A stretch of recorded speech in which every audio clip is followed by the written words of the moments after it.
I need to get downstairs and eat because my wife made beer bread and I fucking can't wait to go dig my face in that right now.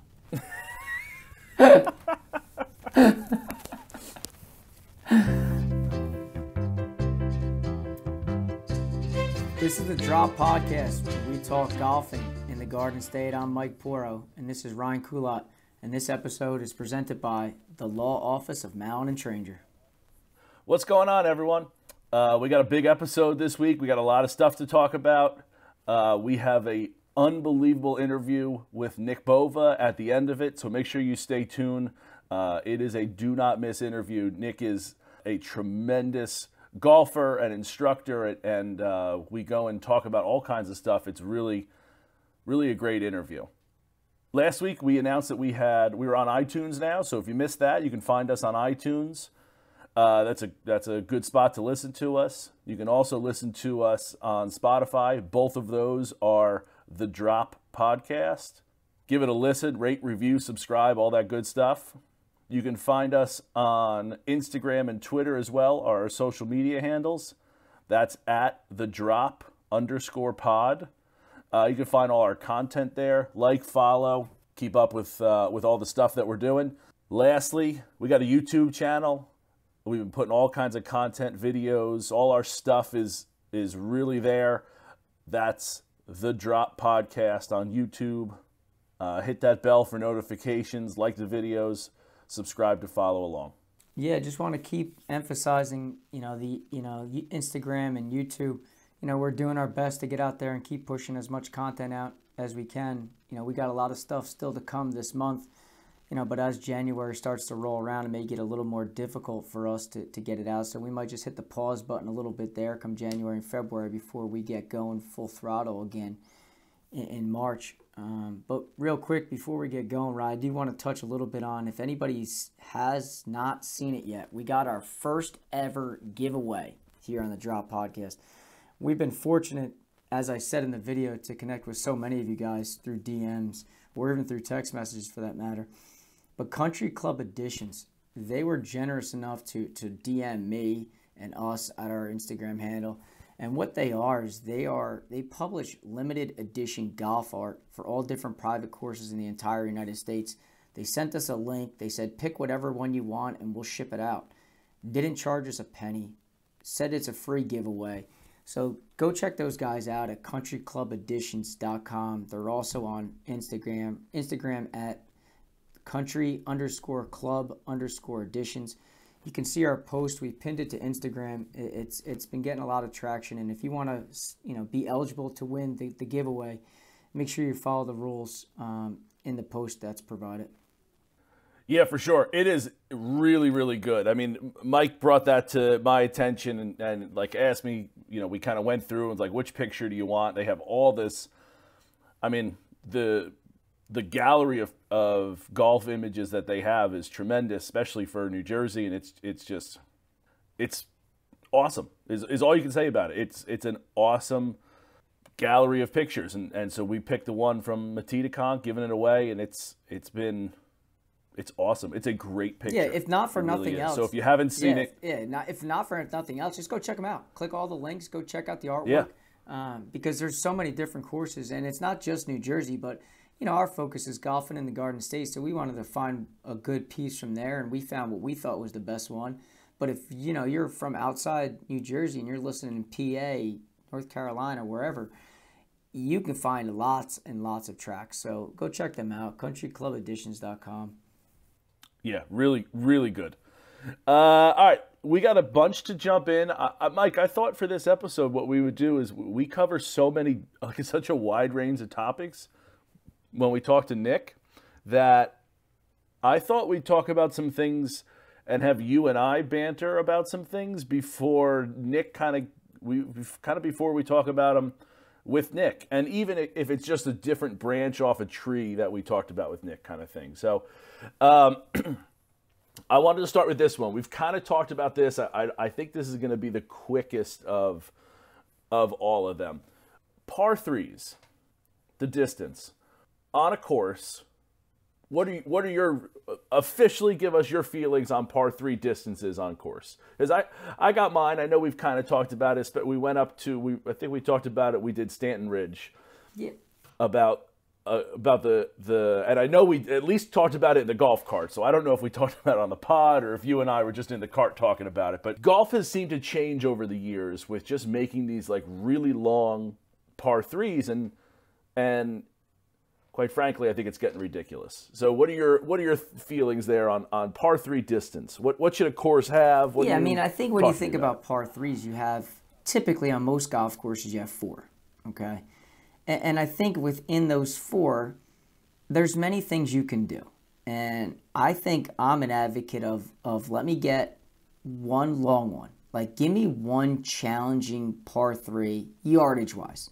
I'm not talking about, like, they can't be challenging if it's a short one. But give me one somewhere in the 200 to 225 ballpark. I think that's the way courses are nowadays because everybody hits the ball so damn far that, that number has now been extended to where it used to be the trouble number for a lot of people, or maybe 185 to 200. Now that's just been extended with the technology that's out.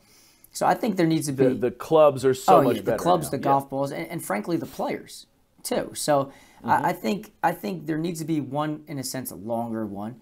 Then there's got to be 2 middle ranges. There's got to be somewhere in the range of, like, 150 to $190. Give me 2 in there in that little ballpark that ranges that you can shorten it up if you wanted to and let people be aggressive, or you can extend it a little bit to make it into like the 185 range.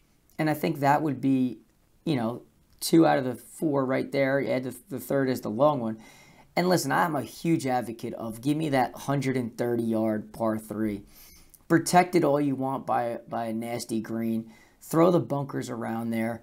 Because I think you and I could probably go back and forth on so many short little par 3s that are dicey.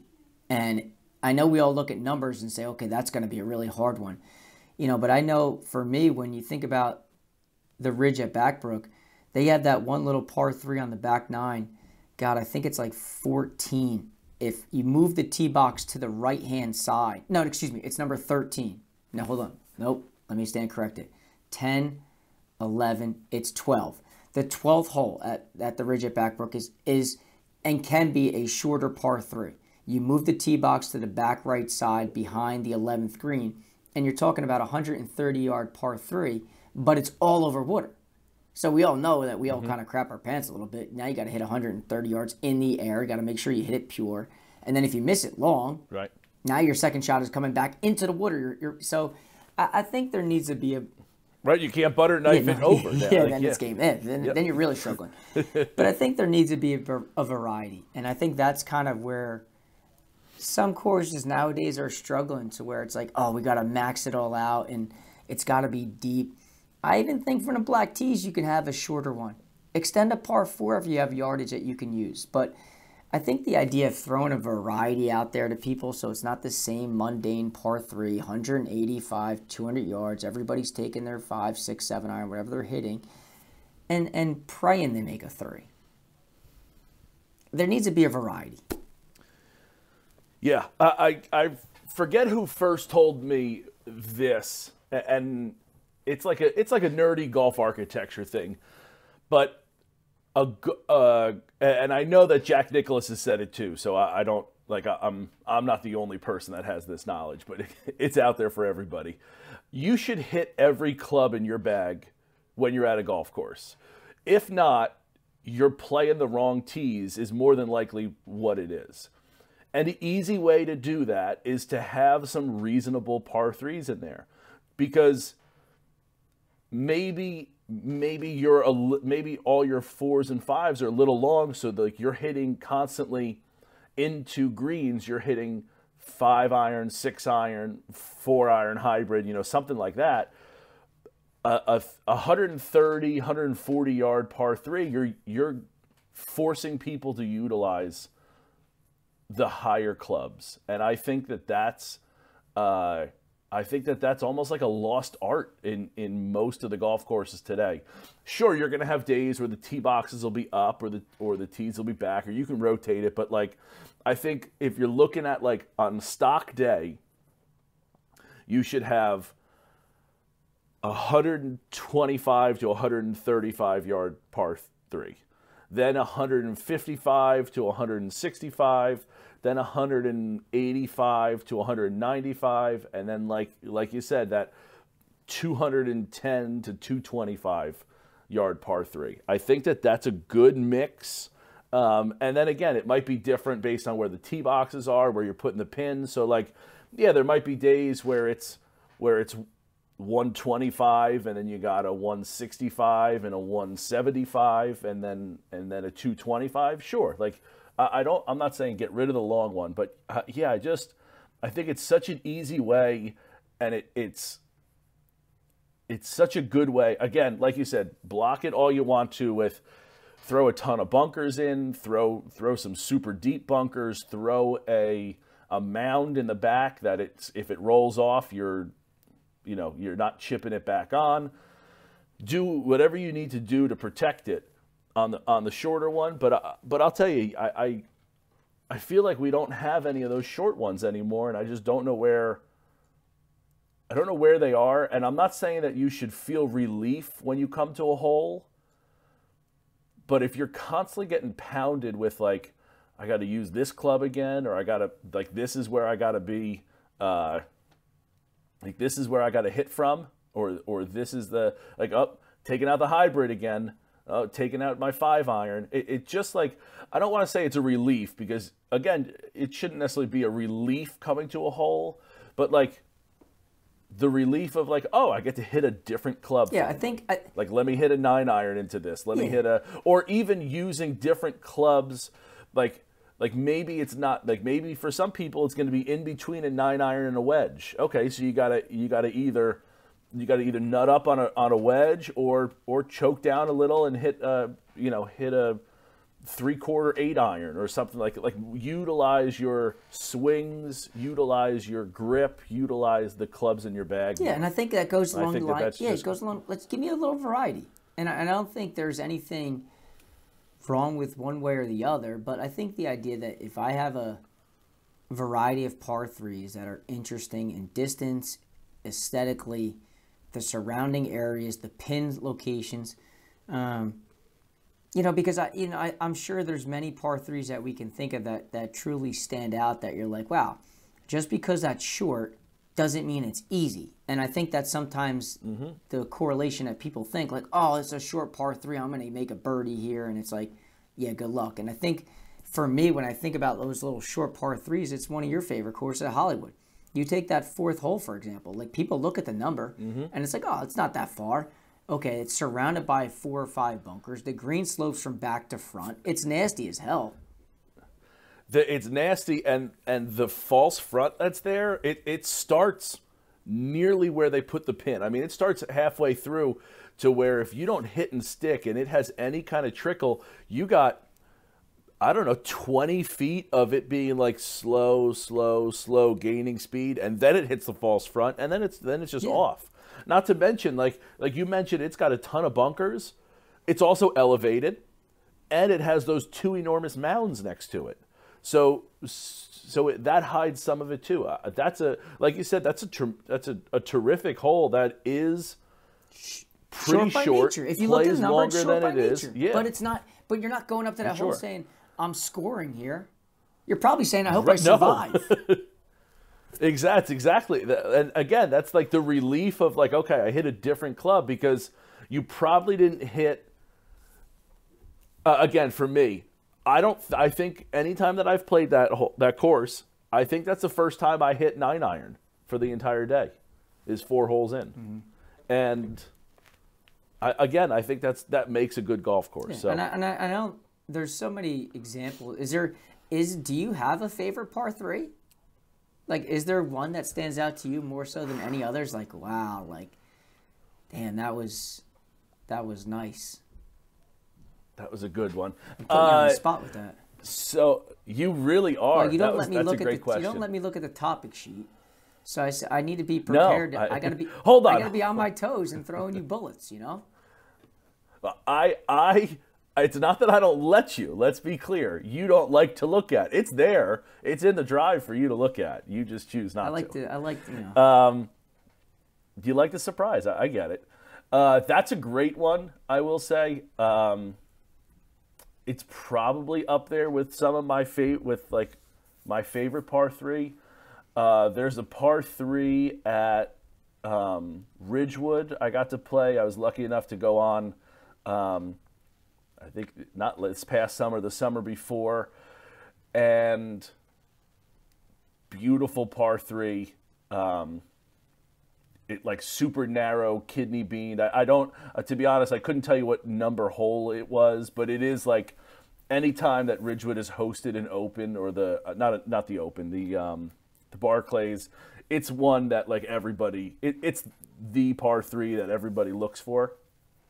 That was awesome. There's the one at Little Mill where we were high up, the 17th hole. Or the 8th hole on the what was it, blue course, white course? The one that's super elevated. I was kind of curious to see if you remembered that, to be honest with you. Oh, how could I forget it? That one was really neat. Yeah, I just those are a couple. There's one. There's not in New Jersey. There's one at a golf course called Caledonia down in Pawleys Island in South Carolina. That's beautiful. I'd have to think about my favorite par threes. I really would. That's a great question. Maybe we'll put that out there. I'll put a list. You put a list. We'll think of it, and maybe we'll put that out on social this week because that's a good. Okay. That's a really good one. I'm trying to think of another, like a public one, and that I really like. One that I usually score well, which means that I usually like it, I think is the 8th at Charleston North. There's that big bunker that's kind of left. You're elevated a little bit, but it's not as elevated as it looks. It's a good little hole. With bunkers long, yeah, good little hole. I don't know why I seem to always score well there, and by score well I mean par. I could hit the green and 2-putt, like that's how I define it.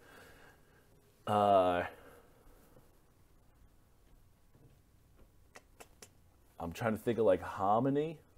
Hominy's got to have one that I really like. 11?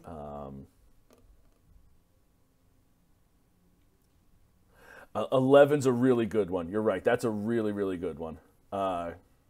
Short by that nature. I don't ever do very crazy, well but on. You got the creek that runs all in front and onto the left side there. You know, you got the bailout that's a great one. And you have, I feel like the trees on that one, they don't come into play, but you still be like, okay, there's a tree line there. Like they just mess with your mind a little bit, and that is a really good one. You can't tug it at all. You can't be short at all. The back is, as I found when you and I played it, back when we were throwing the idea of this podcast around, you can't go long at all. I had no idea that you had like 3 feet beyond it because I had no idea the water was that close to the back of the green. So that's a great one too. Yeah, I'm gonna old man this and write it down, and I'm gonna think on this. There we go. Okay. What about you? I'm sure you have one at Manasquan. Well, I think when you think about par threes, I'll be honest with you, and I know this sounds like repetitive, and I know we've said it, but like when I made the hole-in-one at the Ridge on the how could I forget that one? I didn't the wanna, 8th hole was it 8-7? How did I forget that one? Of all people, you were the one who spoke so highly of that course, that place, and that hole. So I was like, you know what? I'm just gonna wait for him. I'm going to wait for him to say it. Yeah, but how did I forget that 8th hole there at the Ridge with the rock in the background, a little elevated green, you got the bunkers on both sides.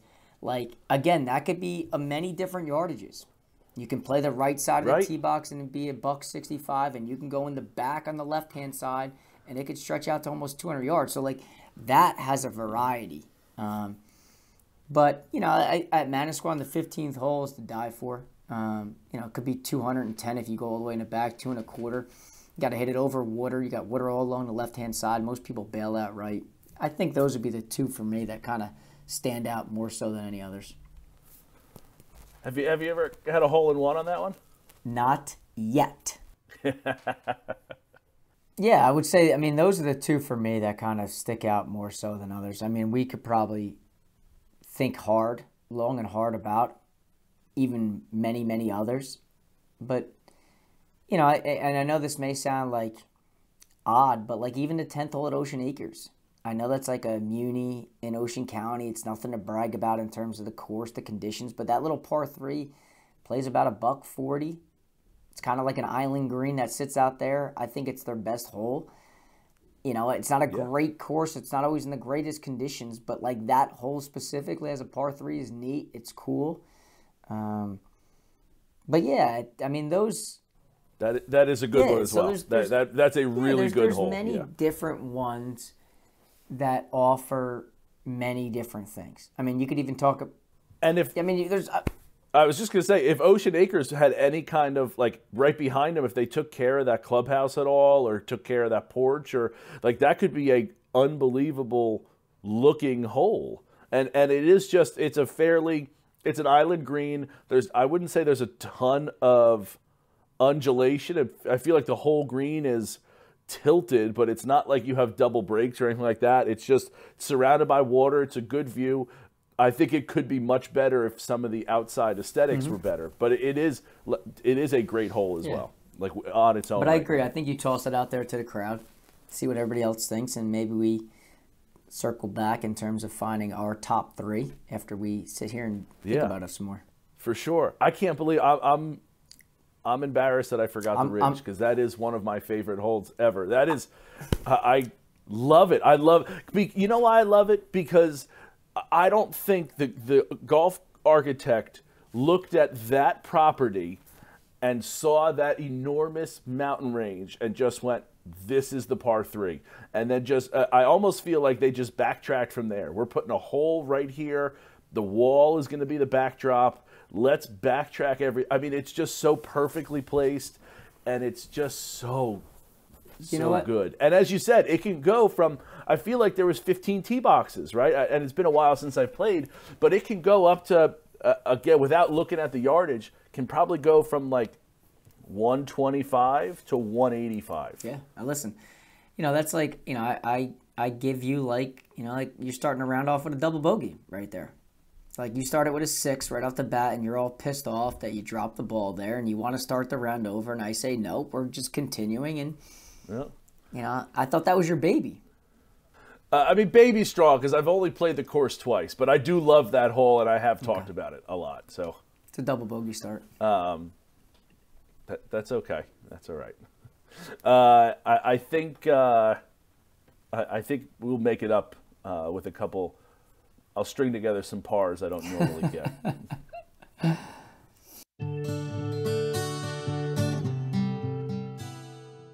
Hey, Rye, let me talk to you a little bit about Chasing Aces Golf. When you hear that name, what do you think? Hole-in-ones. Gotta have them. No doubt. Chasing Aces was launched with the idea that everybody is welcome on the golf course. They believe in building a community through their shared love of the game. I mean, when you're out there playing, you heard about our topics today, par 3s, hole-in-ones. Let's go chase that ace no matter who you are. How good of a name is that? There's not a better name in golf. That is a tremendous name in golf. Like, everybody wants an ace. That's what we're all doing. It doesn't matter if you have none of them. Doesn't matter if you have 36 hole-in-ones. It doesn't matter if you have 100. Everybody is playing golf to play good golf, but also we all are wanting a hole-in-one, and we got to get it. Chasing Aces has hats, performing polos, and t-shirts that keep you looking sharp from the clubhouse to the tee box. Visit ChasingAcesGolf.com and find them on Instagram at ChasingAcesGolf. Even the best are chasing aces.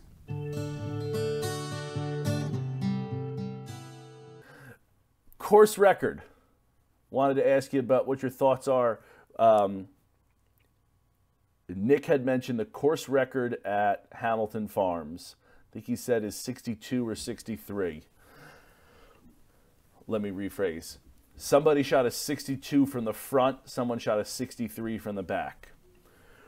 When someone says the course record, does the tee box matter?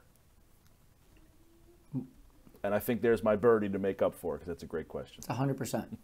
I mean, course records are entirely, solely based on what you shoot from the back tee boxes. Period. Okay. End of story. It has to be the back. Because when you're talking about a course record, you're playing the golf course at its championship length. And if you're talking about a overall course record, it's got to be from those back tees. Plain and simple. Now, I'm not saying if you shoot 65 from the whites, I'm discrediting it. No, but that's not the course record. Because you didn't stretch out, you didn't play the back tee boxes. I'm not discounting you make a hole in one from the white tees. Like, you make a hole in one, that counts. But if you're talking about an overall course record, it's from the championship tees at whatever the course is that you're playing, stretched out to its limits. And wherever those black tees are, now I'm not saying if the par 3 is 145 and normally it's 175 that it doesn't count. No, if you're playing the championship tees, whatever those are that day, if you shoot the record, that's what it counts. Why, do you disagree? I asked the question, and I don't know if I have the answer for it, because in one aspect, I totally agree that the better golfers, the people that are playing the back tees, are the ones that are going to get the course record. And playing the back tees is the tee they should be playing. So that makes sense to me. But if it's someone who, as they get older, has to play up, how do I word this? They're older, so they used to play the back tees, and now they're 65, 55, whatever it is, and they play from a yardage that suits their game now, and they have the course record. I don't know if I can discount that. But I don't, and maybe there's other reasons, like maybe someone just, like, that's the distance they play. Because, so you're supposed to play, there's a formula for how the yardage you're supposed to play. It's a percentage of your 5-iron, right? If you hit your 5-iron 200 yards, do you know that? You look at me like I'm crazy. You are. I never heard. You don't know this? Never heard this. Oh, so let's take a timeout. What yardage should I play? There's something to do with your... So, Mike, here it is. I just quickly looked it up. It's supposed to be... you take your 5-iron distance and multiply it by 36 to get the distance you should be playing from. So if you know that you hit your 5-iron... 200 yards. 200 That's yards. 7,200. That's the yardage you should be playing from. Let me put it this way. That's the max yardage that you should be according playing to. From. This is. I remember reading this. This is a Golf Digest article. I've never heard of that. Super interesting. Maybe we can even link this Golf Digest article into the pod, but it is, it was really interesting to read, and it's like how far you should be. So going back to our original question, how far should you play from? If 72 is what you should be playing and you get the course record, then that's great. But also, if it's not where you should be playing from and you get the course record, I find it hard to punish somebody for for not playing outside their ability. I don't Yeah, but know how I wouldn't say I'm punishing what I mean? anybody because to me, like, listen, if you shot 65 from the whites and typically you play the blues or the blacks, like, you should still still post it, all that. 100%. But in terms of like having a record, it's like, I'll give you the example. If a kid on the freshman basketball team scores 100 points, and then his sophomore year he's on JV, scores another 100 points, and then on his junior year he's on JV again, scores another 100 points, and then his senior year of high school basketball he's finally on the varsity team and he scores 700 points, has a killer senior year. He doesn't score 1,000 points because it's only what you did on the varsity level. And that's the same thing when it comes to like a course record. It's what did you do on the championship level. So to me, like, it's, if you're looking to set a record, you're playing with the big boys. You're going to put your big boy pants on. You're going to tighten that belt strap a little bit. You're going to double knot those shoes, and you're going to step back to the blacks. But if you shoot 65, and if you average 10 points as a freshman on the freshman team, I'm not saying that's bad. It's good. But it's not the record that's getting hung in the banner at the high school or in the pro shop at the golf course. Right. Okay. I'm talking, I guess where I'm thinking, I don't know. Again, I cannot argue with that because that is sound logic. I just can't, I have a tough time faulting somebody who always plays the whites because that's the yardage they should play from and shoots the course record from the yardage that they always play. Now, again, I'm not saying you should, like, if your handicap is a plus, let's look at Troy. If Troy goes up to I feel like Little Mill had 4 or 5 tees, right? It was like blacks, blues, whites, red. Like, if he goes up to the white tees and shoots the course record, which he obviously should because he's up, several tee boxes, that wouldn't count. But if someone who always plays the white tees because that's where they should be playing from, I just have a tough time. Yeah, but don't you think that ends up not counting that? You know what I mean? Yeah, don't you think that ends up turning into like a very...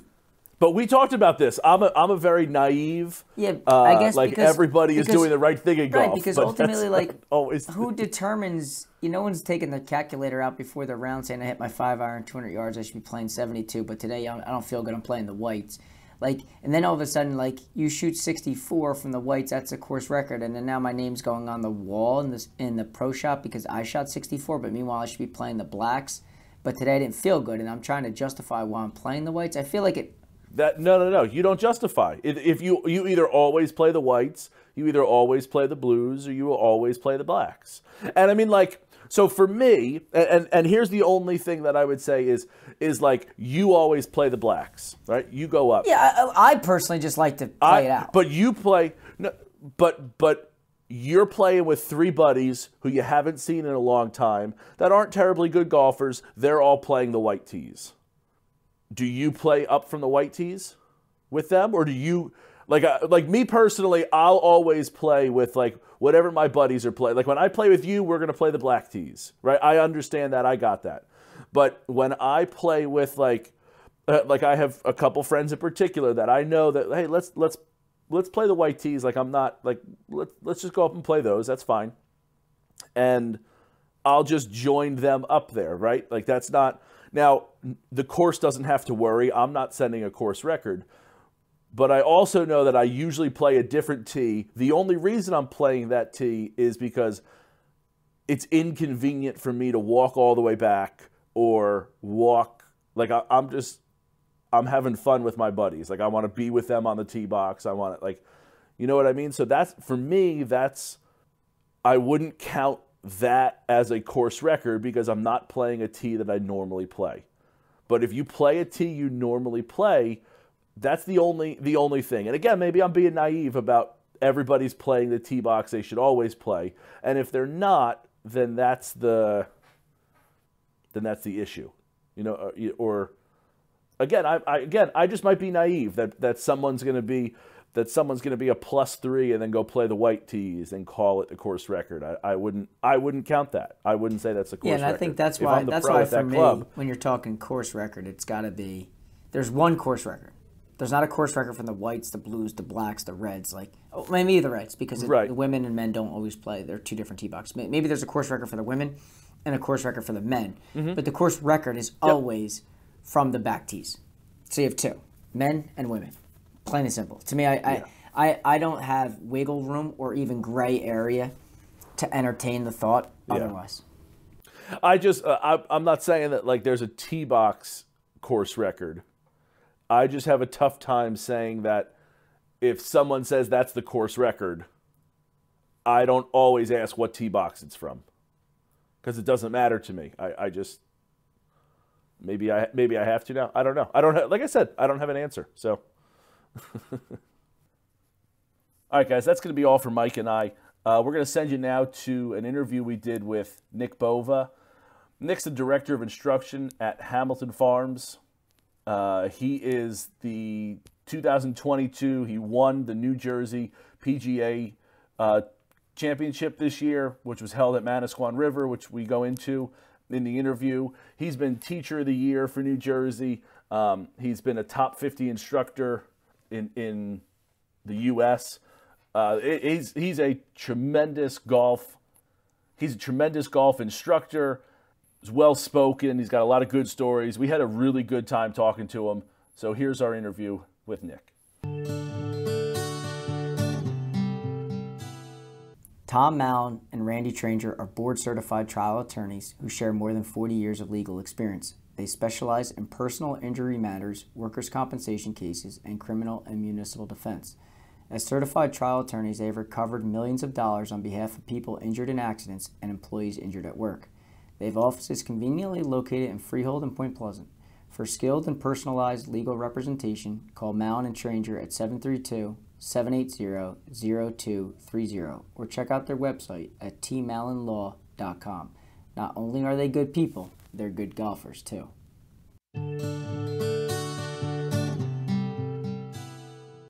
All right, well, listen, tonight we got a super special guest here with us tonight. Our guest is Nick Bova. He's a three-time All-American at Methodist University. From 2010 to 2015, he was the first assistant at Friars Head in Long Island, New York. 2015, he moved on to become a teaching professional. Also in 2014, 2015, he was honorable mention top 50 U.S. kids instructor. More recently, he was the 2020 NJ PGA Teacher of the Year. He's also qualified for the PGA Professional Championship in 2011, as well as 2019 through 2022. And I think this year was probably one of his biggest playing years in terms of results and success, where he had 2 wins. He finished second in the 2022 NJ PGA Player of the Year race, while amassing a huge win at the 95th NJ PGA Championship at Manasquan River. And where he stands now is Director of Instruction since 2019 at Hamilton Farm Golf Club. Nick, I appreciate you coming on, man. I really do. Yeah, thank you for having me. I'm excited to be here. This is great. So when Ryan kind of pitched me the idea, you know, at literally probably the earliest, probably in September, you know, we sat on it, we talked about it, and then a month later we said, let's get this going. And you know, having opportunities to just talk to guys like you and other professionals in the state has been, you know, a huge, you know, thanks from us to you guys that you're willing to give us some time. I know in the beginning, people look at us and like, you know, who are these two guys? What type of podcast is this? Is this some sort of like joke? And our goal is to kind of prove that otherwise. And I think having guys like you on here, Ryan Hager, Chris Dimmick, guys like that have been around the business, that are names in the business, more or less. Yeah. That's a huge prop for us. So I just want to make sure that you understand how thankful Ryan and I are for you spending some time here with us. Yeah, no, I mean, listen, this is my pleasure. You know, this is something that's pretty cool nowadays, and to be asked to do something like this is pretty good, pretty special. Yeah. So I guess we'll kind of get started here a little bit. And I know in the past people always like, well, Mike, what are you going to ask me? What are you going to ask me? I want to be prepped a little bit. And I kind of like don't like to give any questions because I just like to see what the raw answer is. But But Sure. let's start at the beginning for you. I saw that, you came from outside of New Jersey. Mm. And why don't you tell us a little bit of your story from like when you were a kid through high school to your successes in college to kind of now where you are?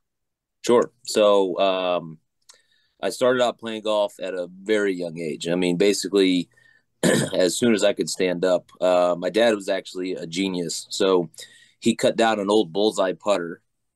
And if you're old enough, you remember what a bullseye is. Oh yeah. Uh, cut it down. He cut it down so short that when I was able to start to kind of walk around the house, I would use it as a cane to prop myself up. And then once I was able to walk on my own, he then threw golf balls down on the carpet, and then I literally just put the balls around the house. Right. So that was like my first real exposure to the game.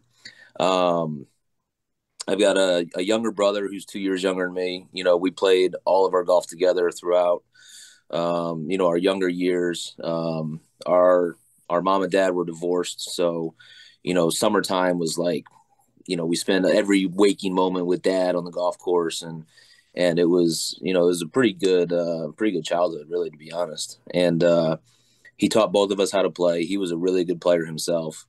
I actually went to Q school a couple times in the 70s, and was close to making it through a couple times, but then never got that, to the top rung. Yeah. And then, high school was great. We played a lot of golf. I'm from Illinois originally, so my high school team, I finished second individually in the state tournament one year, and then another year we finished second as a team, which is pretty cool. Which kind of propelled me to college golf at Methodist University. I actually didn't play my freshman year, so Methodist is interesting because the only way on the golf team is through a tryout, right? So he doesn't give any spots to anybody incoming. And it seems to work. He just won like his 13th national championship this year. got it figured out. So 4 years there, like you said, I was a 3-time All-American. I won 7 times. Kind of culminated in I was selected for this Team USA thing where we played against our counterparts in Japan. Actually, we played Tokyo Golf Club, which was pretty cool. Wow. And then from there, kind of moved on to the operational side of the business. I worked at a place in the mountains of North Carolina. Our owner also owned a place down in Florida, so we'd go back and forth. And then I ended up getting I couldn't really do anything else there, and then I ended up getting the job at Friars Head. And about halfway through my time there, I realized that I loved what I was doing, but I didn't really feel like I was giving anything back to anybody. And I kind of got tired of working 80 hours and folding shirts. I could fold a mean shirt, man. Get those Isn't that logos. how everybody changes over? Like, isn't that about like I'm folding a great shirt, but I'm feeling more for it. So Yeah, so I tried to think about where I wanted to go. I mean, at one point I even thought about getting out of the business. But then I was like, I really don't want to spend my time working in an office because that sounds awful to me. So I kind of switched it up to teaching and coaching, and because my dad taught my brother and I how to play. My mom was a teacher herself. She was a school teacher, so it's kind of in our blood. And here we are now. So I got the job at Friars Head in 2010. Was there till 2015. Then went up to Siwinwood Country Club in Bronxville, New York, up in Westchester. I was there for 3 years, and then made my way to New Jersey. And lo and behold, here we are. What was the connection? What, I guess, from Bronxville, New York, to come into Hamilton Farm? Did you know somebody, did a job open, and you just saw that it was more on the director of instruction side? What was the draw to come to Hamilton Farm specifically? So I actually went to Anchor Golf Center in Whippany, and it's just a driving range, right? And I worked at That's true. Okay, yeah, I've heard of that place. Okay, yeah. Yeah, so I worked there for a year, and one of the guys that I teach was the former head chef at Hamilton Farm, and he was really close with Mike Adams, who was there. Mike's a god in our business.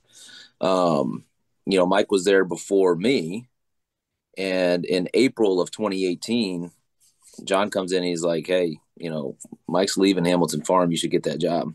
Yeah, Mike's over at Trump Bedminster? No, he's at Fiddler's Elbow now. Fiddler's Elbow. Okay, okay, okay. Yeah. So, so John says you should get this job in April, and I'm like, I didn't think anything of it. I thought there's no way that he's leaving. Why would he leave? Whatever. So then John comes again for another lesson in like September. He says the same thing. He's like, listen, he's leaving in like a month. You got to get that job. You should, it's 100%. You should go for it. And again, I was kind of like, yeah, I haven't heard anything about it. I don't know what's going on, whatever. So then like mid-October, the director of golf at Hamilton Farm was playing in this New Jersey team event with me. And we got to talking about some stuff. And he says, hey, can I come take a lesson from you? I said, sure. So we set it up. We were going to spend an hour together. We ended up spending like 3 hours together. At the end of it, he's like, hey, do you have any interest in being the next director of instruction at Hamilton Farm? And I was like, holy shit. Yeah, what do we got to do? Where do we get, where do we go from here? Let's right. So then that kind of started the interview process, and now we're, I was fortunate enough to get the job, and, here we are now. When we're doing research for this and putting all this stuff together, like seeing all the places, I actually want to know like more about your high school golf real quick. Where in Illinois are you from? So I'm from Bloomington, Illinois. Okay. When you hear Bloomington, most people think Indiana, but we're in Illinois. It's literally right in the middle of the state. So it's 2.5 hours from Chicago and 2.5 hours from St. Louis. Okay. So are you a Cubs or Cardinals fan? So actually, it's funny. I never really watched or followed baseball growing up. So when I got up here to New York, I figured out pretty quickly you were either a Yankees, Giants, Rangers fan, or you were a Mets, Jets, and Islander fan. And well, the Yankees had just won the World Series in 2009. The Giants had just won one, I think, in 2007, and then another one in 2011. Yeah. So I was like, I'm them. Dumpster fires and the Mets and the Jets. So but my dad and brother are big Cubs fans. Okay. So yeah. my family, I have family about 20 minutes directly west of the city. Okay. So that's where my dad's side of the family's from. Right outside LaGrange is the bigger like town, I guess. One of my good buddies, well, I guess they're actually two of them. They're twins from high school. Their grandparents, I think, on both sides were from LaGrange. Okay. So, cool. Yeah. So when you said Illinois, I was interested in whereabouts, but I also like in Illinois being such a big state. Mike and I know high school golf here, playing high school golf. Is it like Illinois is so big? How's it broken up to where like is it three regions like north, central, south kind of thing? Like no, so it's the entire state, right? So like pre-postseason, right? So like regionals, sectionals, and state. You're essentially just playing all the teams in your conference, right? So I was in the Bloomington High School was in the Big 12 conference. So we would play all of our matches against the other teams inside of our conference. It's actually a little bit different than here. So we would play like 9-hole matches on the weekdays. And then every like Friday, Saturday, we played a 36-hole tournament at wherever it was, right? So we actually played a lot of golf, and it's a short season. It's mid-August to mid-October. So we played a lot of golf in just 2 months. Okay. Yeah. Whenever I hear about outside of the state of New Jersey, I do like obviously we want to be talking about New Jersey golf, but I'm interested in how it compares our high school golf to other places, especially as you get to states that are so much bigger than than New Yeah. So Jersey. We could travel 2.5 hours, yeah, but Illinois, you from north to south, it's 4+ hours. yeah. So the way it's kind of broken down, so they have, I think now they have three classes, right? So it's class 1A, 2A, 3A. When I was in school, it was 1A and 2A. And so 1A schools are the smaller schools, 2A schools are the bigger schools. So we were a 2A program, and so you play your local conference stuff in the regular season, and then your regional is basically you're playing against those same teams that you just played against. Then sectional is you're playing against, say, the teams within roughly about an hour from you, so to speak. And then states is the entire state. Now, the nice thing for us being in the middle of the state, all the state tournaments, regardless of the class, boys or girls, were in Bloomington, in my hometown. So we played a golf course that I was very familiar with because we essentially practice at this golf course every day. Oh. So my junior year, I finished second individually, which is pretty cool. And then my senior year, actually the only time we didn't win a tournament was our state tournament, and we finished second. So we lost to a Chicago private school, which is always tough. Yeah. Those guys are. It's still tough now when public schools lose to private schools in this state too. Yeah. So. Oh yeah, and it's like even back then, those guys were recruiting and getting guys, and the team that beat us, they had like 4 kids go Division I. That's a tough beat. Yeah. It's tough. Yeah. So that always kind of brings in the debate of like public or private school. Like public school is like, hey, just some kids that live nearby the building are coming here, whereas like public school or the private school is doing the recruiting and they're trying to get get guys as much as they can. It's oh yeah. I always tend to root for the public schools for that reason. Yeah. Oh yeah. Well, so it's funny. Our football team was really, really good. Like my last 2 years, we lost in the state finals, but we got our asses handed to us, right? Like we lost 55-0 both times to Chicago private schools. So we made up shirts and made up a separate trophy that said Illinois State Public School Champions. Love it. That's good. Like UCF a couple years ago, they went undefeated and didn't get invited to the playoff. Yeah, it's crazy. So yeah. So let's dive a little bit into what I think is like an unbelievable thing is your Instagram handle. Like I think for golf junkies like Ryan and I and the audience that follows along, and like you putting out that content, this was a conversation that we had with Ryan Hager too. Like you guys, I feel like are the two guys that give out so much good stuff, so much helpful stuff. Like how much work is that for someone like you that's not only playing golf at a very high level, giving out a million lessons, I'm sure, nonstop, but then to find time to put all that type of content together? Because I think what Ryan and I are learning, even for the things that we're doing behind the scenes, that I don't think the audience and people truly realize how much time that stuff takes to edit.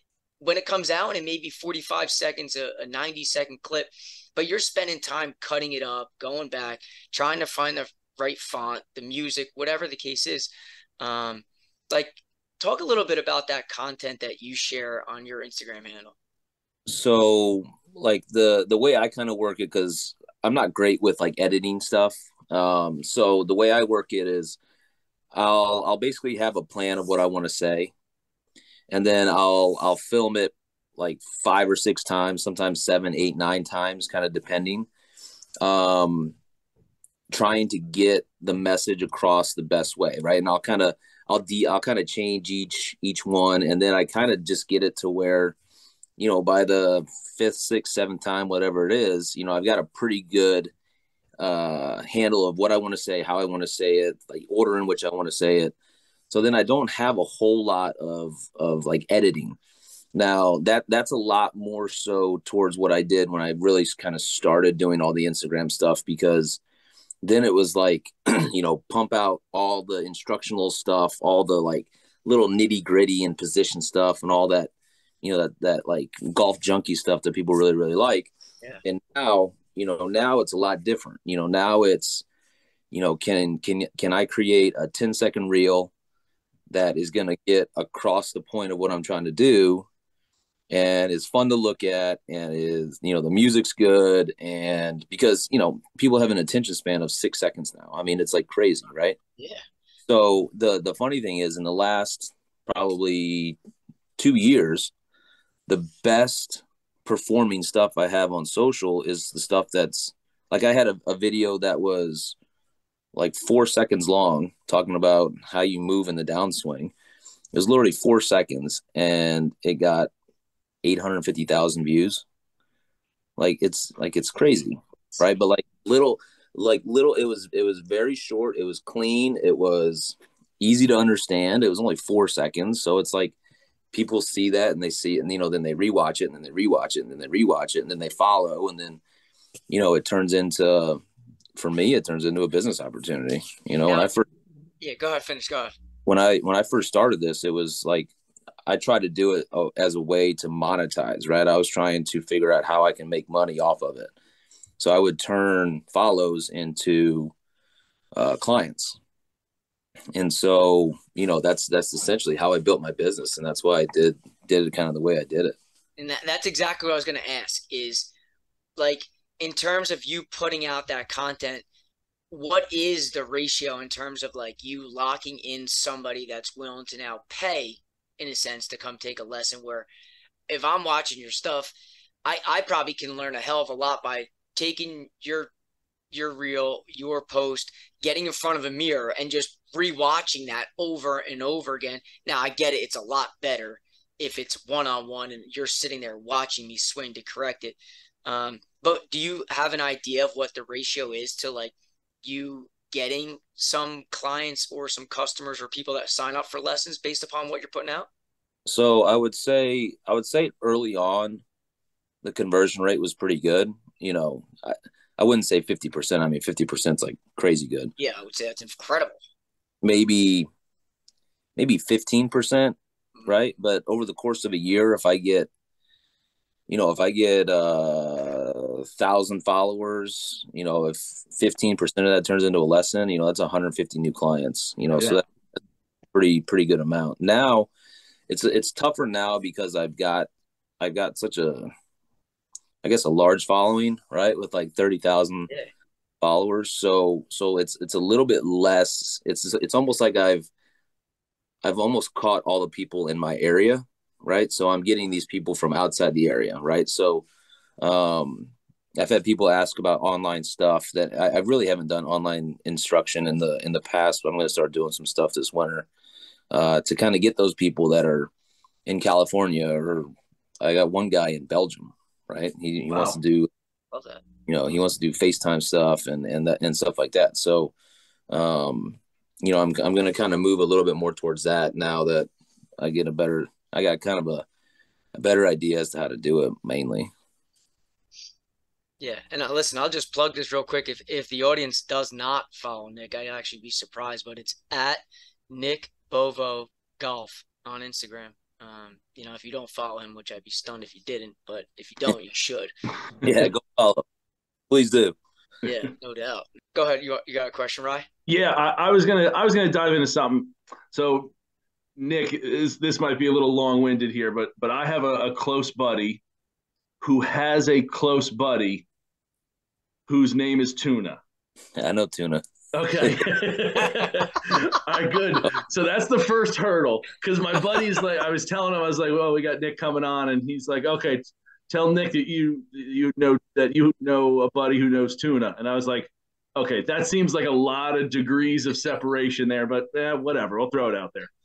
Tuna is the man. He's a great guy, unbelievable guy, real badass though too. If you If you ever get a chance to talk to him, ask him a little bit about his backstory. I mean, he's got a story to tell for sure. He's got an incredible story that hopefully we'll be able to chat with him at some point. But he was telling me some rumors about Hamilton Farm, and I want to ask you: did Tiger stay at Hamilton Farm when he was rehabbing his back? No. Okay. So he was there in 01 prior to us opening. We've got 36 holes at Hamilton Farm. We have an 18-hole, say, regulation course, and then an 18-hole par. So he played the par 3 course like 9 times in 01, like when Tiger was Tiger. And it's pretty funny. So one of our members who has spent a long time, I mean, Hamilton Farm, the property's been there as Hamilton Farm for over 100 years. So this one member, you know, worked with the property previous to it being a golf course, and then as a golf course, and then became a member. And so when Tiger was there playing, he played one day, played with like this guy's son, and then Tiger came up to him and said, "Hey, is it okay if 2 of my buddies come and play with me tomorrow?" And I said, "Yeah, sure, no problem." So the next day, who shows up? Michael Jordan and Ahmad Rashad. They played there for like 3 or 4 days. Okay, so, but they didn't stay on property. They stayed nearby, just came and played. So I believe they stayed on property when they played, but going back to the original question, Tiger was not there when he was rehabbing his back. Okay, gotcha. And then the other, like, part 2 of that rumor was that Tiger was unable to break par on the short course. Are you able to confirm or deny his scores there? To my knowledge, that is correct. Wow. Yeah. And the crazy part about it, like, that's when Tiger was Tiger. You know what I mean? Like, yeah. You know, he just finished the Tiger Slam and all that stuff. So, but I mean, it's the par 3 course there is no slouch. I mean, we've got 1, 2, 3. There's like 4 holes that are over 220. We've got the 9th hole and the 10th hole and the 18th hole are like little short ones, but they're island greens. You know, so it's pretty neat. Okay. That's super cool. Again, just, you know, like rumors of rumors kind of coming through that. I figured now, Yeah. you know, we got a good source to kind of clear the air with some of them. So yeah, so I actually this guy that said that it was okay for these other 2 guys to play, his buddies, right? He actually knows so much about that place. He probably knows more about it than anybody else. So when he comes for lessons, I pick his brain just to gather information. Like the guy that owned it, said like 2 guys before us in the 80s. He had this like check into cash business basically. So he was always paranoid that somebody was going to like kidnap his kids and all this other stuff. So he actually had a machine gun range on the back, what is now the back of our driving range, where you hit into this, there's like this huge hill on the back of the range. So at the back of our range, you would stand there and he had like targets, and it was machine gun practice for his security. Like crazy. wow, that's pretty wild. Yeah. Like he had like bulletproof glass in all the windows, and like it was crazy. I mean, this guy was so paranoid for whatever reason.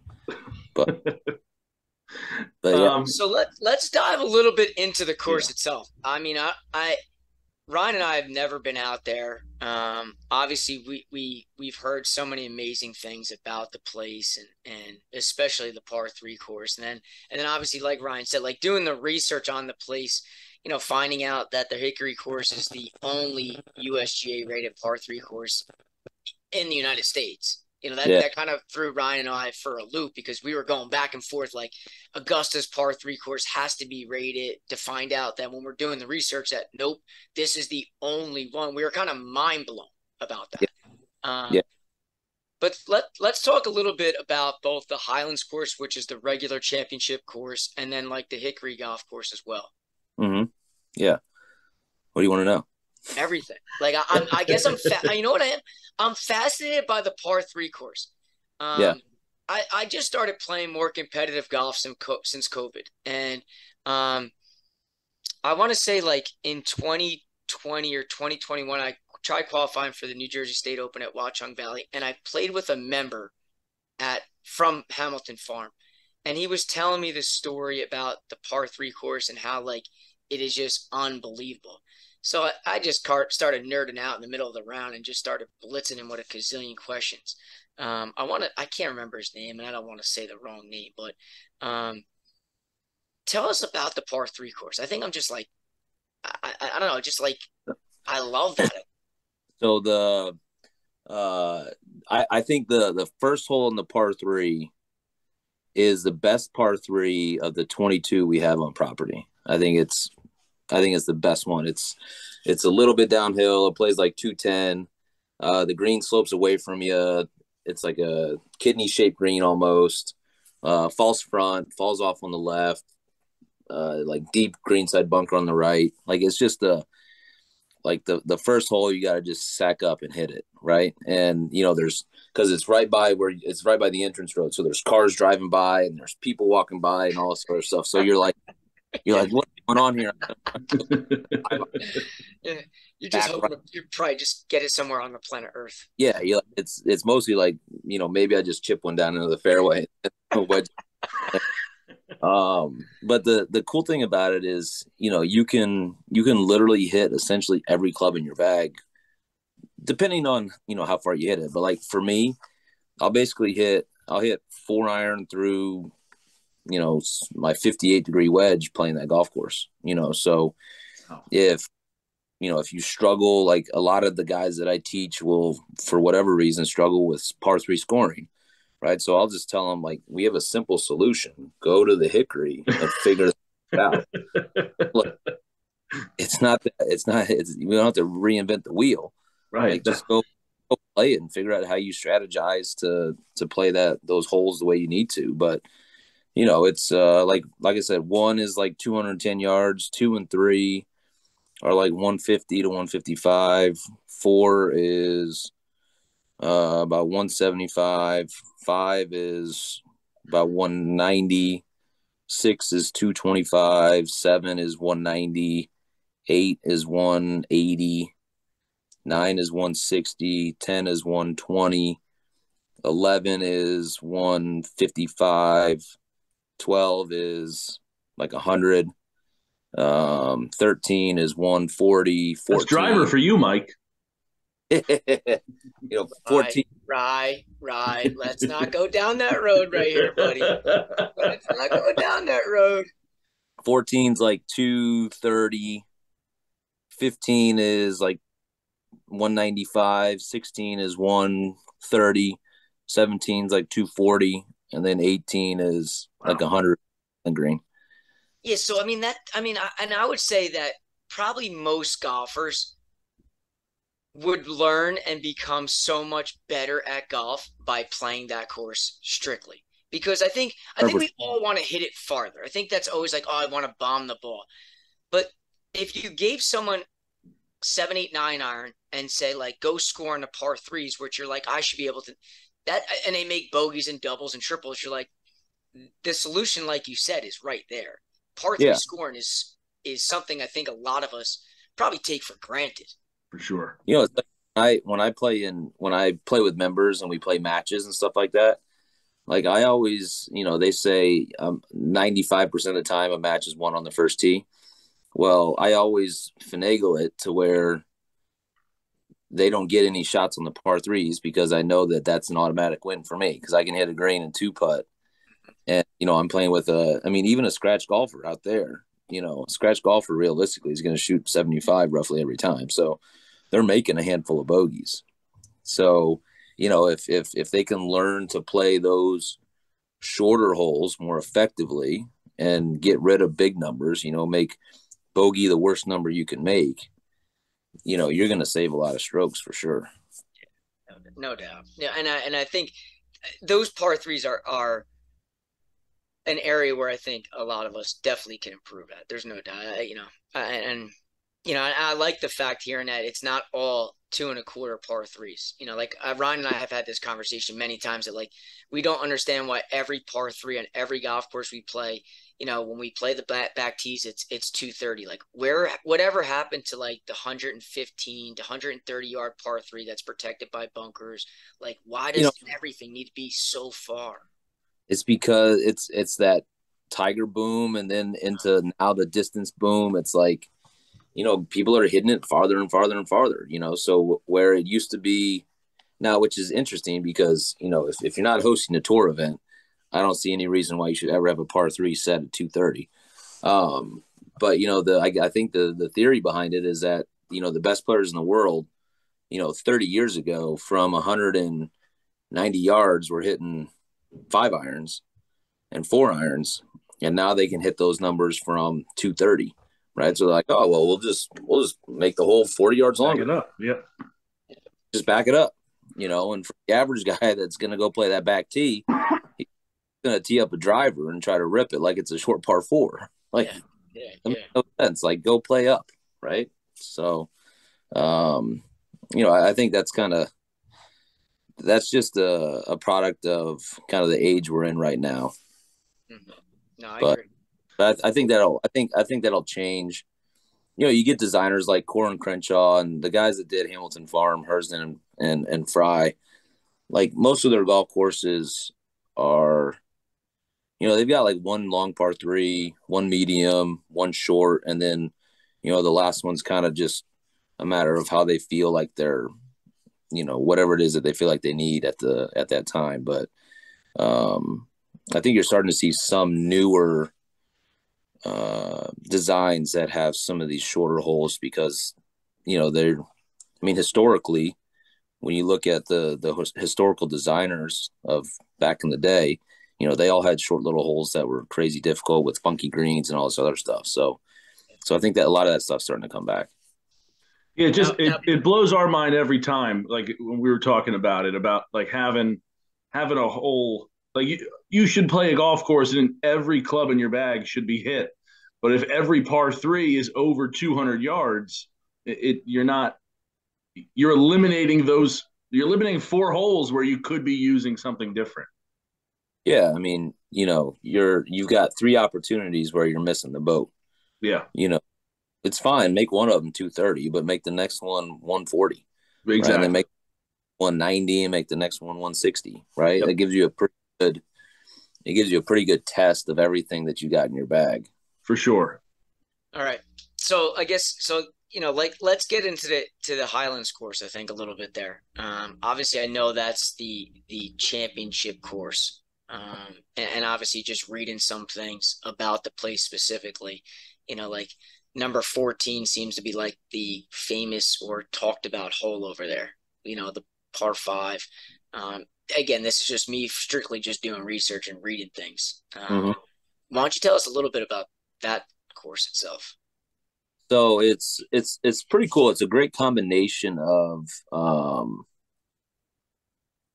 holes, short holes, difficult holes, easy holes. Like there's definitely a section of the golf course where if you're going to score really well, you got to play those holes really well.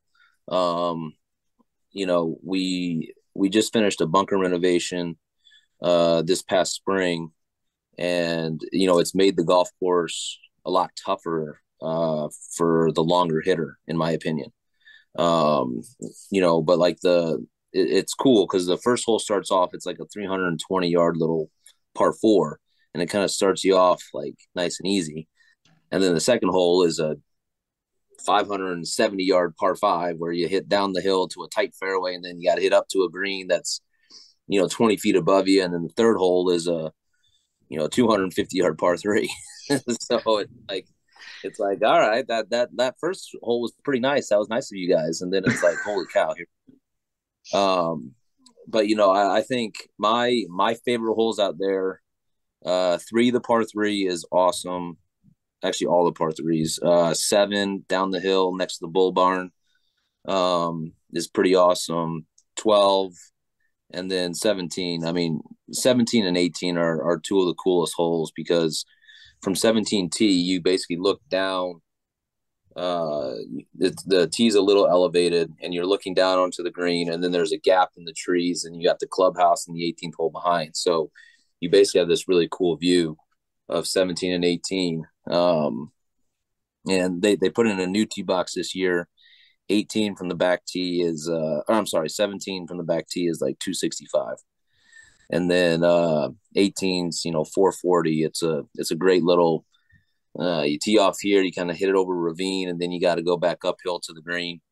And it's like you hope to get off to like a solid start. If you can get to hole number 8, without a lot of damage, 8, 9, 10, and 11 are kind of where you gotta make your birdies or whatever, because 8's a short little par 4. It's like 350.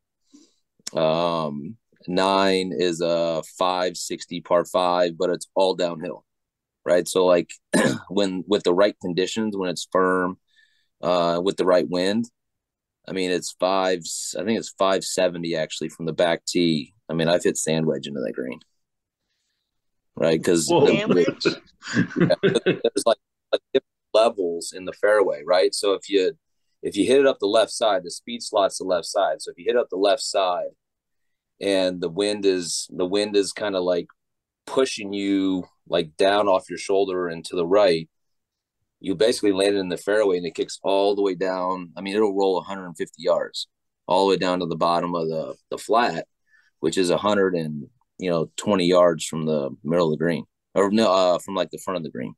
Wow. So, but I've also hit, it's also been like crazy into the wind, and I've hit driver 3-wood and can't get, can only get it to the other side of the fairway. And then I got to pitch it onto the green, so it's a pretty cool design there. And then 10 is like, well, 10 used to be like a super easy hole, but from the back tee now they put a new tee by 9 green, and now it's 440. But the old back tee was only about 380, and it was actually like a direct line to the hole. It was only about 325. So if you were a bigger hitter, you could take a direct line directly to the hole, and you hit a driver and you got a little chip shot. And then 11 is a short par 5. I think it's like 490, but it's uphill, so it actually plays like 525. But again, if you hit it in the right spot and you catch, you got the right wind and it's firm. I mean, I've hit 8 irons in there, so it's all kind of what are the conditions giving you that day, which is kind of cool about the farm, because, it can play differently every day. And like this time of year is really cool because all the leaves are off the trees. So you can actually, like, I was looking at this the other day, like, just the holes that you can see from the range. So you can basically see 7, 8, 9, 10, 12, 13, 14, and like 17 and 18. And every hole is like on its own level, right? It's like climbing up the hill or back down the hill, but it's on its own level. So it's almost like every hole is built to where you feel like you're the only person there, which is pretty awesome. cool. Yeah. Like you mean like it's on steps almost? Like it looks like. Almost, yeah. Like if you're Okay. on the range looking out over like the 10th hole and then up to the 12th, the 14th, and then the 15th, like, say 10 is here, 12 is here, 14 is here, and 15 is up here. Gotcha. Right. So it's kind of cool how it was designed, because every hole is on a different level, and it's like the deeper you get into the back 9, you're kind of looking back down over the other holes. So it gives you the feeling of when you're actually playing like you're the only one there. Okay. What's your That's career awesome. low? Yeah. What's that? What's your career low? There. I shot 64 there a couple years ago. Right, that's 18 holes, right? Yeah. Right, that's 18. But we got a lot of good players at Hamilton Farm, like former PGA Tour player Jason Gore. Yeah. He's there. I know he shot 63 from the back tees once. Pat Wilson, who played in the 2015 U.S. Open, he shot 64 once. Max Grazerman, who plays on the Corn Ferry Tour. Max shot 61 from one tee up with like a bogey on 16, I think. Crazy. And so there's some good. Mark Costanza, like, Yeah. shoots 60-0 there. I mean, Yeah. he actually Mark shot I think it was 62 in a member guest in like October from like the member tee, but 62. Right. That's crazy. When you say Jason Gore specifically, like, it's so funny because I actually qualified for the New Jersey State Open this year, and when I was hitting balls warming up before the round, like, I was awestruck because I'm a golf nerd. Like, I know who you guys are. Like, I follow it, I read about it. I'm always like, and then to finally like be on the range and like watching you guys just like flush the ball, like, I tell so many people the same story. I'm like, I was just awestruck. Like, I wasn't even hitting balls. I was just like watching Jason Gore pound it. Then Tyler Hall was next to him, and then Brian Gaffney was right down. Like, I was just in awe of, like, because you know the guys, you know who they are, Yeah. but Yep. you're seeing them in person, and these dudes are just mashing the ball. And then there I am, this little guy, just like trying to bunt the ball 270 down the middle. And it's funny because I actually played with Dean Greiserman. He was Yep. in my group that day, and it's just so funny because I tell the story where at the Ridge, there's one par five. I want to say it was like 550 or something. It's pretty straight away. And my caddy was caddying for me as a member at Manasquan River. That's where I kind of grew up, which I'll dive into you with about the tournament. But, I said to my buddy, I'm like, dude, I bombed that. I can't hit that any better. Gun where Dean is, how Dean bombed it past me 76 yards. And it was like, it's like insane how good these kids really are, where I'm like grinding my ass off to shoot 74, and he's going around making 68 look like nothing. Like nothing. I know, it's insane, dude. It's crazy, man. I mean, the kids these days are so good, and it's like they play with no fear whatsoever. Like, they don't care if they shoot 64, they don't care if they shoot 84. Right. And it's like, the days where they get it really, like, they fire at every single flag, and they just go for broke on every single shot. And most of them are good enough to where it's like, they shoot 64 a lot more than they shoot 84. Right. It's just so much risk, it's so much quote unquote risk reward.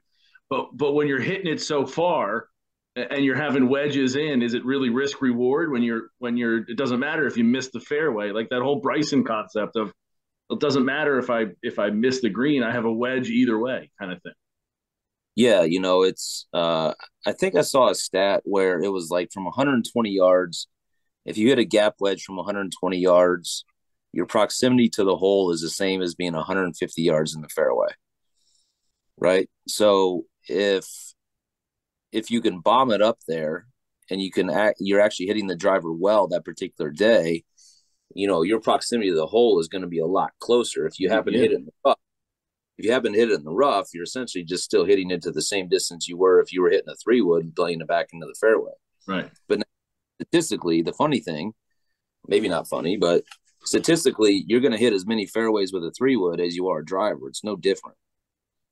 Right. So if you hit fairways 60% of the time with a driver, and you take a 3-wood just because you want to hit the fairway with a 3-wood, odds are you probably only hit the fairway 60% of the time with the 3-wood too. So you might as well just hit driver. So if you look deeper at the stats behind it, that's why you don't see a whole lot of guys playing like the Tiger Stinger golf where you're just trying to hit it in the middle of the fairway anymore. Because we know now through like decade golf with Scott Fawcett that the best way to play and to shoot the lowest score is to hit it as far down there as you possibly can get it.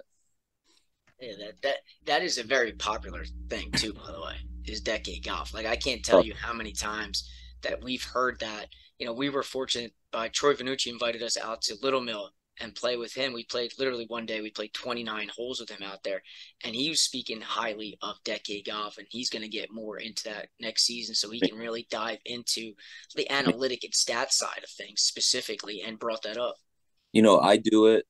I do it myself for my own game. I teach all of my players to do it. I tell them all to go look at the information that Scott has out there. I mean, he has essentially figured out a cheat code for golf, right? So if you take the time to go through his courses on his website, like you will figure out the cheat code. And a lot of it's like common sense, like, oh, geez, I already knew that, but you're not doing it, right? So it gives you the cheat code, but it makes you conscious and aware of what it is that you're having to do to basically not make big numbers, right? A guy that shoots 72 and a guy that shoots 90, the average number of birdies that they have in a round, the guy that shoots 72 is like 1.5 birdies around. The guy that shoots 90 is like 0.7 birdies around. So it's like a half of a shot difference, but they shot 18 shots different, right? And a lot of it is course management related because they just don't know how to play around golf. Whereas the guy, even par, has a better sense of what he's got to do. Scott Foster just needs to relax a little bit on the Twitter. But other than that, I do agree that is a phenomenal system. If he would just stay out of his own way sometimes. But that's another whole nother story. But let's talk a little bit about your win at Manasquan River. Obviously, to me, that I grew up playing there. Dad won the club championship back in 1988. Family's still there. Cool. If you were to ask me like my spot, like that's where I love and talk so highly of. So obviously when I saw that you won specifically there and you're describing Hamilton Farm a little bit, I've never been out to Hamilton Farm, but kind of like Manasquan where that first hole is little short par 4, 320 yards. It kind of makes you feel like, all right, I can do this. Then you get to that second hole and it is straight up the hill. It's obviously, in my opinion, the hardest hole out there. The way you described Hamilton Farm made me think of Manasquan River right off the bat there. And I don't even think the first hole at Manasquan's that easy, to be honest. No, I guess, but when you see the length, but when you see the length of it, I'm looking at this thing and I'm like, all right, I just want to roast the 3-wood over this, hit it by the front of the green, and then I'm like, oh wait, if I miss it over here, I'm making a double. If I miss it over here, I'm making a double. So I hit 7-iron all 3 days, but wow, the first day I spun it back off the green. The second day I spun it back off the green. And the third day I hit a little pitching wedge from like 110 yards to take all the spin off of it. It landed like 1 foot onto the top on the top level. Mm-hmm. The flag was like middle of the top level. So it landed like 1 foot there and then stayed there. I literally ran up there in the last round to try to mark my ball before it hit. Set the land speed record. Usain Bolt would have been proud of you. Oh my gosh, yeah! I don't think I've ever ran that fast in my life. And that first hole, it's almost like it's a shorty, but it makes you think. And then the second hole is like, holy shit! Like, let's go. This is golf. Yeah. So it's. Talk a little bit about that tournament and how you played and basically that last 18 holes really before you're coming down the stretch. So we actually had a pro-am on Monday. So the tournament was Tuesday through Thursday. We had a pro-am Monday. I was playing well going into it. I was hitting the ball pretty well. I was putting well. Everything felt pretty good. In the pro-am, I started on hole 10. I birdied like 4 of the first 5 holes. I shot 4 under on the front 9. And then I made the turn and I like 3-putted 1, and I think I 3-putted like 5. No, 5's a par 5. 3-putted 5 for par. 3-putted 6. Whatever. Ended up shooting like 2 over on the back, and shot a couple under. And so I went home that night thinking, all right, clearly it's out there. I just have to take advantage of the right holes, right? Yeah. So then the first round of the actual tournament, I went out there again, starting on 10. And I was a par machine. I par 10, par 11, par 12, par 13, par 14, par 15, par 16. Then I made birdie on 17, par 18, right? So I shot 1 under on the back. I made the turn, 3-putted 1, 3-putted 4, 3-putted 5 for par. So 5, I 3-putted that par 5. I hit it on the green in 2 all 3 days and 3-putted for par. So I ended up, I shot 1 under on the front. I ended up shooting 2 over on the back with 4 3-putts on the back. So I'm sitting there thinking, okay, I hit it fine. I just putted like a moron on the last 9 holes. So I went to the putting green. I worked on a couple of things. My ball position got a little too far forward. Then I went out the next morning, and I don't really remember. I remember it being tough because it was a little breezy. I think I parred 1, parred 2, parred 3, parred 4, parred 5. Oh, I hit it like this on 6. That long part. 6 and 7. It was like, yeah, it was like 225 or 230. I hit a 4-iron to like an inch. So that was a nice tap in. And then especially on that hole, dude. That hole always gives a lot of members out there and myself just fits. Fits. The green is tough. If it lands 10 feet past the front of the green, it rolls to the back. Yep. If it lands on the front 10 feet of the green, it stays short, so it's like, and if you miss it right, if you're just right, you end up in the green side bunker on the right. You have to like somehow position it to where it's like between the pin and the left bunker, so you catch the right shoot to where everything slopes in the right direction. Yeah, it's great. I mean, it's a good design hole, I think. Yeah. And then I ended up I think I shot a couple under on the front 9. I ended up making the turn. I think I was 1 under on the back, and I bogeyed 18 to shoot even. Or I'm sorry, to shoot 2 under in the second round. So I went from like 13th place after round 1 to, I think I was tied for 4th after round 2.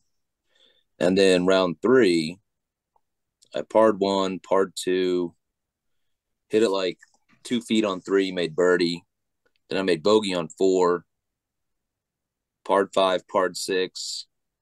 Then I chipped in for eagle on 7.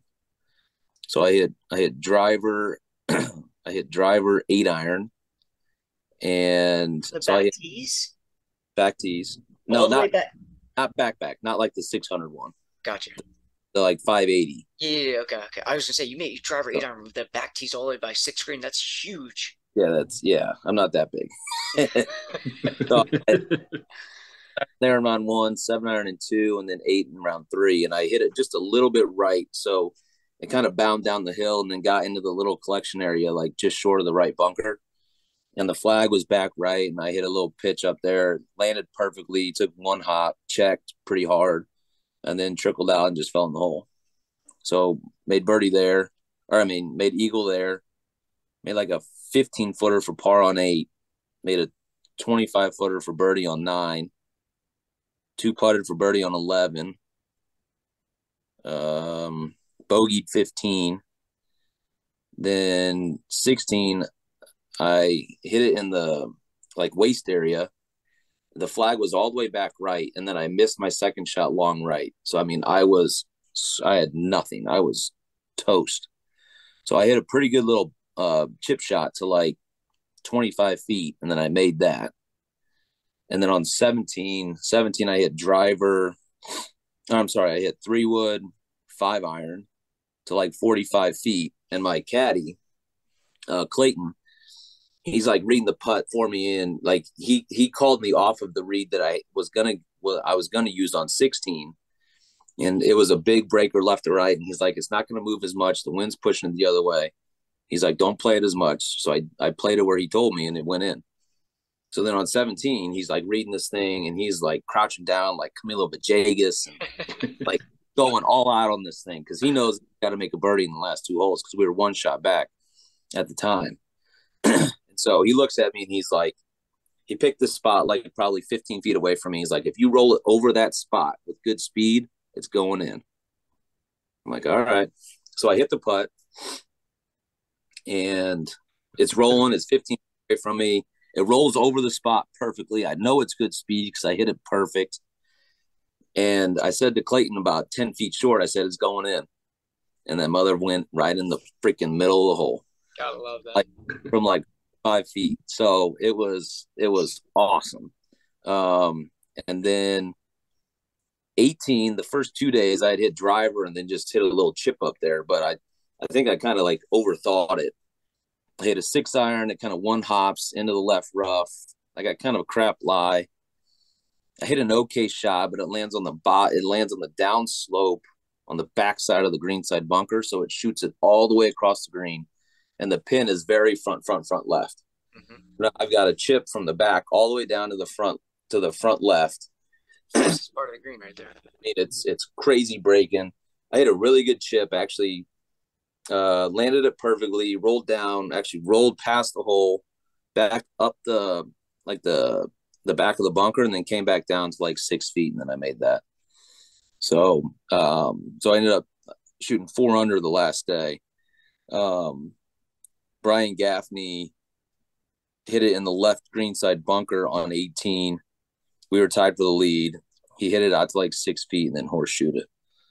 So, but I clearly played well. I actually had the low round of the day in the second and third rounds. Yeah, that's golf. That's golf. Yeah. That's a good recipe for winning a tournament. For sure it is. No doubt. So Nick, Mike knows the course much more than I do, but before I ask my question, I want to ask you, how many times have you played Manasquan River? Is it just before then? So you played the Pro-Am and then 3 days. Yeah, I played the Pro-Am was the first time I ever stepped foot on property. Really? Okay, because I'm listening to you go through it, and it's like watching A Beautiful Mind. Like as he's going through, you're like, okay, like you can, for having never played that, you can tell every shot that you hit that day. Like you can go through and be hit driver like here, boom, boom. You can go through like that's some like Beautiful Mind kind of shit there. So, Yo, Ryan, real quick, Nick, before you answer, and you know what's funny? Like I pulled up his scorecard from each round, so I'm listening to him as he's going through. He's like, I birdied 11. I'm like, yep, check that box. Like I'm watching him, right? I got the scorecard pulled up, and word for word, he's telling me exactly how the scorecard matches. I mean, that's just for someone who's never played it before. I think that makes it so much more impressive that you've never played it before, so you don't know the course, but you're able to just boom, boom, boom. You know, I've always been able to remember, like there's a couple holes on the back 9 in the second round that I think I made a lot of pars. I think I made a couple birdies, but I know I definitely bogeyed 18. But you know, it's just like there's certain shots that you just remember, right? And whether they're good, bad, or indifferent, like you just have a tendency, or I have a tendency to remember those. And I've always kind of had this like gift of remembering every shot I hit, right? Like I remember every shot I hit in the final round of the state tournament in high school when I finished runner up, right? Like I remember literally every single shot. You know, so I think I think a lot of golfers are like that. Like a lot of, like if you ask PGA Tour players, like they can rattle off, you know, every single shot they hit in the last round of a tournament they won. Like I just feel like it's a weird ability that we have to be able to recall that information pretty easily and pretty quickly. And I mean, even down to like you know, what it felt like, you know, the wind hitting our face, or, you know, maybe the sun was in our eye as we're trying to, you know, as we're looking down the putt, down the line when we're hitting a putt, like all these little things, you just remember all this stuff. I'm kind of the same way, but I have to have played the course a few times to know like kind of where I was. Like I couldn't go to Manasquan and do that, I don't think.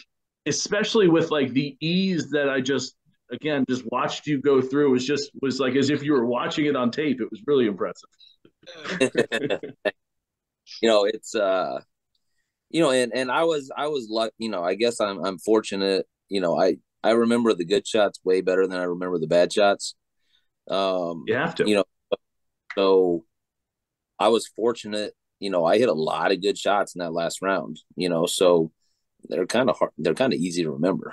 Yeah. It's a good problem to have. So yeah, is a good day to hit a lot of good shots. So this way, I obviously listen. Ryan and I are junkies. We could talk here for hours, and I don't want to keep you here longer. But we always kind of end things with 2 questions. Ryan, I think is the best ending question that you can come up with. But you know, for guys that are listening and people that, you know, the audience that's out there, talking about like golfing specifically in the Garden State, because that seems to be like our theme about what we're trying to, get out there to people. Like if you had to give the audience a spot that they could get on and play, maybe like a public and a private spot that you would recommend in the state, like if you got invited to go play this private course, you got to drop what you're doing and figure out a way to go. And you can't, no bias, Hamilton Farms out of the equation in terms of if they got invited to go play. Do you have one or two that kind of stick out to you? So if it was I think there's different categories in there, right? So if it was a private place that's a big name place, if you get an invite to Ridgewood, you drop everything. Ridgewood is off the charts. Like a sleepier place that's a little less known, and I don't really know if it's that much less known, but to me it is. Hackensack Golf Club is unbelievable. It is so good. Public places, and this is going to sound bad, but I really only have ever played golf courses in New Jersey that we've had events at. Right. So, we're lucky a lot of our events are at private clubs. So, I Which think is that fair. We've asked other people that, and they've kind of said, Yeah. More or less they've been, now that said, the public play I have played in like Jersey City. So I've played that night. I've played that 9-hole course. It's actually really cool. Uh-huh. So I really like that. Me and a couple of my buddies went there a few years ago.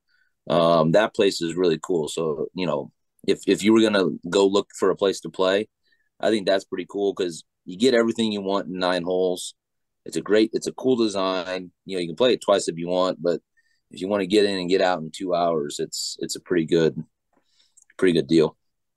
Mike only plays 18 holes when he plays, so he has to go around twice. We just play 2 balls in every hole. You can just go around once. There you go. We could do that too. Yeah.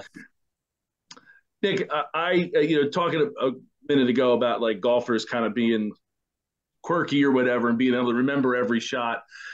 I do think that like by nature, golfers do tend to be that way, and superstitious kind of goes with that. So when you're playing in a competition, what are some superstitions that you might have or some quirks that you might have that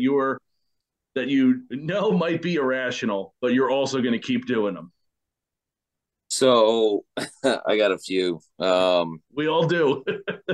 So in college, I don't do this anymore, but in college, I won a golf tournament because it was like freezing cold in February and I wore 2 pairs of socks and then like my golf shoes, right?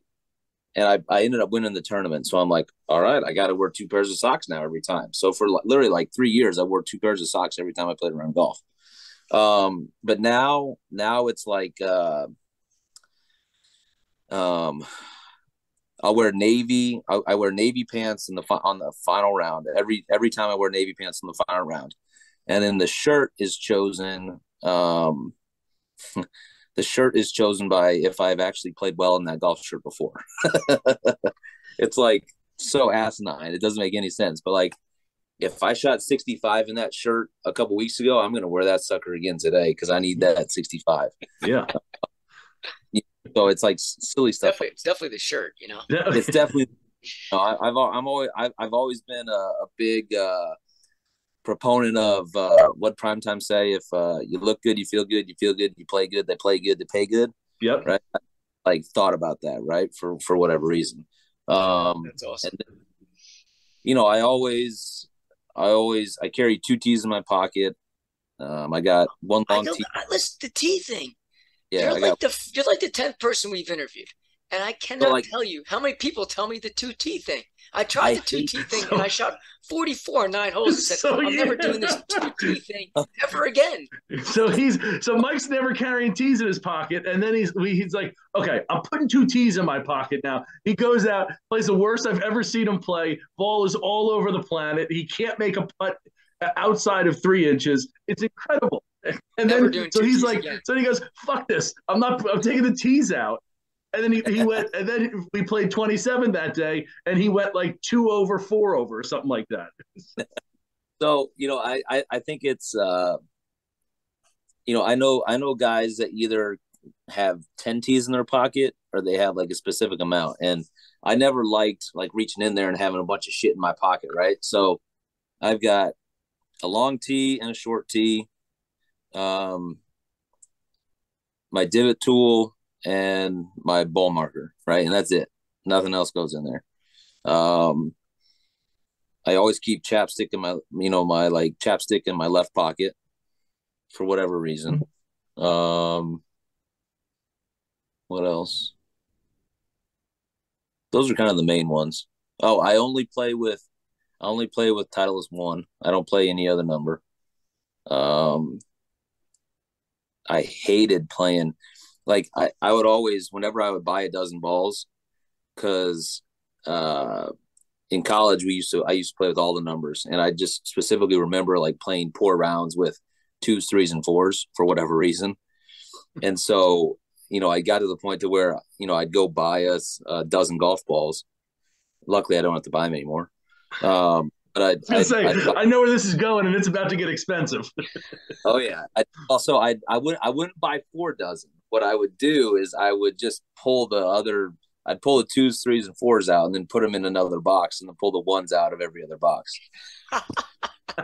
So guys at the club are like, "What is wrong with you?" I'm like, I can't play with anything other than a 1. Yeah. Again, as I started with, like, golfers are quirky by nature, and like there's no rhyme or reason why we have it, but there's not one golfer on the planet that doesn't have something like that, and it's just it is what it is. Yeah, it's. I think the more that you play, the more you have those things, those like little weird quirks that just are like unique to you, because you hit one good shot, and this was, like you had this in your pocket, or you had this to eat, or you had whatever it is, right? And it just, because golf is so hard, and it's so hard to hit a good shot, that when you had something like external like that, you just think that, okay, well, that helped me hit that shot better. It's insane, but that's just the way our mind works. Yeah. But listen, I don't want to keep you any longer. I really do appreciate it. Yeah. Nick, thank you so much. Appreciate you jumping on here. This was awesome. Ryan and Mike, thank you guys. I really appreciate you guys thinking of me, and I look forward to doing it again. Absolutely.